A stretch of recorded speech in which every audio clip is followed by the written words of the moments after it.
家好，我係 Lovely Kayla 啦。咁我今日咧就會介紹呢啲冇用嘅筆啦。咁呢啲冇用嘅筆咧，如果大家想要嘅話咧，咁我就可以俾你哋嘅。咁咧，但係咧其實我都唔知點樣俾㗎。如果想要嘅話，就睇下點啦。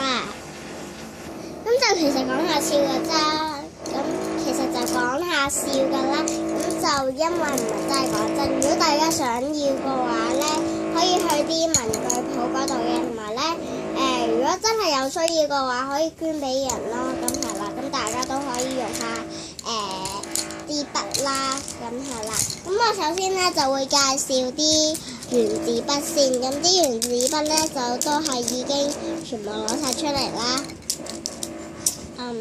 咁係啦，咁咧呢堆咧就係原子筆啦。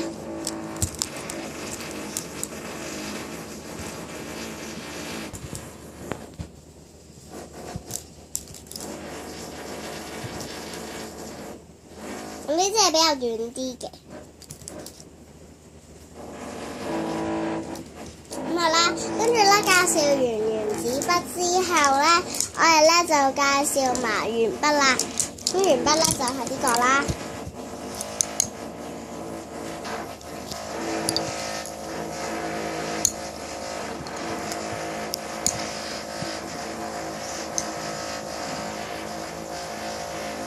呢個係有個框嘅，咁就因為我細個要用啦，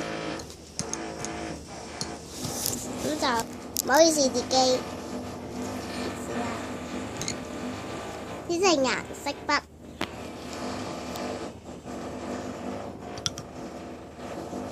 呢隻未刨嘅，咁係啦。咁我今日咧就介紹係咁多啦。咁記住 like 我同埋訂閱我啦，拜拜。仲有喺床拍啦，所以呢部機有啲就唔好意思。拜拜。